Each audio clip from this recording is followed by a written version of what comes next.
Oke, Assalamualaikum warahmatullahi wabarakatuh. Kurikulum Merdeka, aksi nyata, topik 1, menyebarkan pemahaman merdeka belajar oleh saya, Jan Palevi Firdaus. Oke, next. Oke, Assalamualaikum warahmatullahi wabarakatuh. Perkenalkan, nama saya Jan Palevi Firdaus. Saya berasal dari instansi SDN Gorong 3. Mari kita bahas langsung tentang topik pertama, menyebarkan pemahaman kurikulum belajar. Pengertian. Pertama, kita akan membahas pengertian kurikulum Merdeka Belajar. Apa sih kurikulum Merdeka Belajar? Kurikulum Merdeka Belajar merupakan pengembangan dan penerapan dari kurikulum darurat yang diluncurkan untuk merespon dampak dari pandemi COVID-19 atau COVID-19. Kemudian, pengertian Merdeka Belajar. Merdeka Belajar adalah suatu pendekatan yang dilakukan supaya siswa dan mahasiswa dapat memilih pelajaran yang diminati. Ke next slide. Yang pertama, mengenali dan memahami diri sebagai pendidik. Beberapa poin-poin penting menurut Ki Hajar Dewantara. Yang pertama, manusia merdeka adalah manusia yang hidupnya bersandar pada kekuatannya sendiri, baik lahir maupun batin, tidak bergantung kepada orang lain. Dan poin yang kedua, yaitu pendidik sejatinya menuntun tumbuh kodratnya pada anak agar dapat memperbaiki kekuatan kodratnya sendiri. Kemudian yang ketiga, salah satu contoh penerapan Merdeka Belajar yaitu mempercayakan peserta didik untuk bekerja dengan mandiri dan membimbingnya jika membutuhkan bantuan. Oke, poin keempat, yaitu seorang pendidik harus mampu memahami peran diri sebagai pendidik, membuat perencanaan, kegiatan belajar adaptif atau relevan dengan tujuan belajar murid-murid. Kemudian yang kelima, yaitu pengetahuan, keterampilan, dan wawasan serta pendidikan karakter adalah pengalaman belajar yang baik sebagai guru yang wajib dimaknai oleh murid-murid. Dan yang keenam, Ki Hajar Dewantara mengilustrasikan tentang pentingnya pendidikan anak seperti mendidik masyarakat. Jadi Ki Hajar Dewantara itu mengilustrasikan seperti mendidik masyarakat. Kemudian, anak-anak didik adalah generasi yang lahir dan tumbuh dalam era digital atau digital native. Kemudian yang selanjutnya, hal yang akan dibentuk guru dan menjadikan murid-murid sebagai bagian atau bahkan pemimpin masyarakat di masa depan adalah sebuah kebudayaan. Jadi kebudayaan itu adalah yang akan memimpin masyarakat di masa depan. Kemudian, adaptif adalah salah satu keterampilan yang harus dimiliki oleh seorang guru dalam menghadapi perubahan yang dinamis ini. Yang terakhir, guru harus memahami dan membiasakan keberagaman sifat dan karakter peserta didik sebagai rekan belajar setara atau teman sejawat, sehingga muncullah perasaan memahami, menghargai, dan membutuhkan. Selanjutnya kita ke bab kedua, yaitu tentang mendidik dan mengajar. Beberapa poin penting menurut Ki Hajar Dewantara. Yang pertama, pendidikan sebagai tuntutan.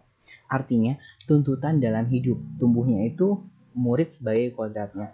Jadi, dalam tuntunan itu, hidup itu murid itu sebagai kodratnya. Dan yang kemudian, mendidik menurut beliau adalah menuntun segala kodrat yang ada pada murid agar mereka dapat mencapai keselamatan dan kebahagiaan setinggi-tingginya, baik itu manusia maupun masyarakat. Kemudian yang ketiga, Ki Hajar Dewantara mendefinisikan pengajaran adalah cara menyampaikan ilmu atau manfaat bagi hidup anak-anak secara lahir dan batin. Pengajaran adalah salah satu dari bagian pendidikan. Selanjutnya, pembelajaran tidak hanya fokus pada orientasi kognitif atau berupa teks saja, teks pengetahuan saja, tapi karena dapat menyebabkan perkembangan kecakapan emosi dan sosial murid akan terabaikan kalau misalnya kita hanya berfokus pada orientasi kognitif. Kemudian yang selanjutnya, menurut Ki Hajar Dewantara, sistem pendidikan barat mengedepankan rasio dan ilmu pengetahuan tanpa adanya pendidikan emosional dan rasa. Dan yang selanjutnya, dasar utama yang dicita-citakan Ki Hajar Dewantara untuk mencapai keluhuran manusia, nusa, dan bangsa adalah kemerdekaan setiap murid untuk mampu mengatur dirinya sendiri agar berpikir merdeka dalam ketertiban bersama, berperasaan, dan dapat bekerja berdasarkan kehendak. Selanjutnya, sifat pendidikan bangsa kita menurut Ki Hajar Dewantara adalah humanis, kerakyatan, dan kebangsaan. Kemudian tanda manusia merdeka menurut beliau adalah berbudi pekerti dan berkuasa atas kehendaknya sendiri. Jadi tidak diatur oleh siapapun, apalagi diatur oleh netizen. Kemudian selanjutnya itulah pengembangan budi pekerti atau olah rasa, karakter, pikiran atau olah pikir, dan jasmani yaitu olahraga. Murid melalui pendidikan tidak dapat dipisahkan karena membuat diri murid menjadi seimbang atau balance.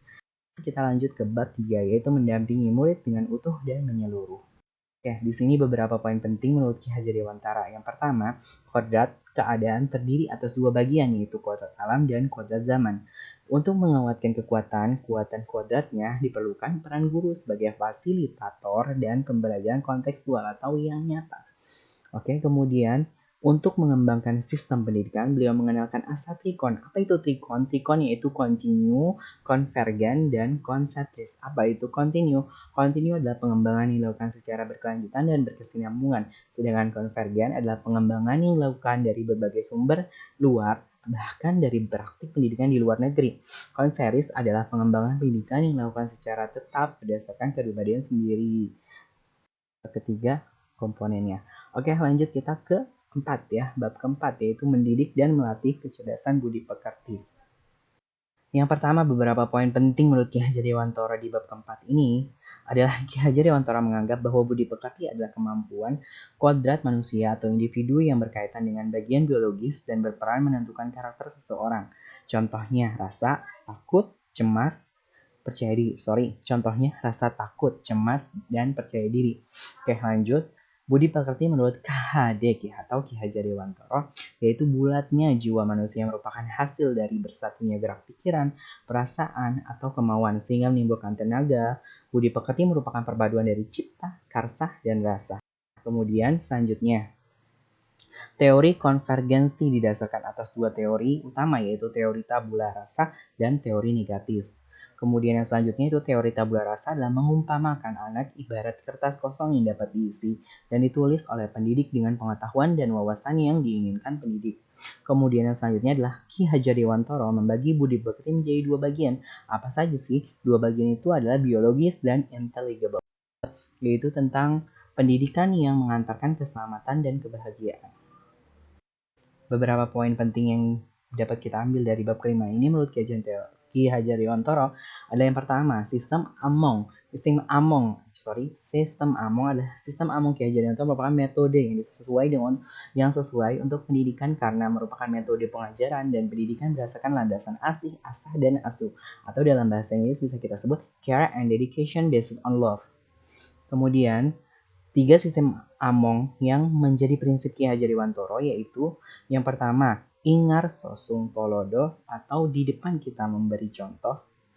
Ingma dia mangun karso atau yang bisa kita di tengah kita membangun prakarsa dan bekerja sama. Kemudian terakhir tuturi handayani atau yang bisa kita di belakang kita memberi semangat dan dorongan.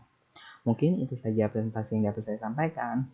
Semoga para audiens bisa memberikan tanggapannya. Nanti akan ada berupa form, nanti mohon diisi untuk atau di kolom chat ya, silakan kita diskusikan menurut Anda. Nanti akan diminta ya diisi di form itu ada dari paparan yang disampaikan. Sebelumnya saya berpikir titik-titik-titik. Nah, nanti kalian isi tuh titik-titiknya dengan pendapat kalian, pandangan kalian. Ternyata titik-titik-titik-titik. Silakan diisi dengan pandangan kalian setelah kalian menonton video ini. Kemudian ada lagi yang kedua yaitu langkah kecil yang akan saya lakukan setelah ini adalah titik-titik-titik ya. Nanti silakan ya kalian isi di form atau bisa di kolom chat. Mohon dukungannya ya. Nah, nanti akan ada beberapa refleksi. Oke, terima kasih. Terima kasih telah mendengarkan presentasi dari saya. Mudah-mudahan dapat mengenal apa sih pemahaman tentang kurikulum belajar. Apa sih itu kurikulum merdeka. Oke, thanks a lot for your attention. Oke, I see you. Bye-bye. Wassalamualaikum warahmatullahi wabarakatuh.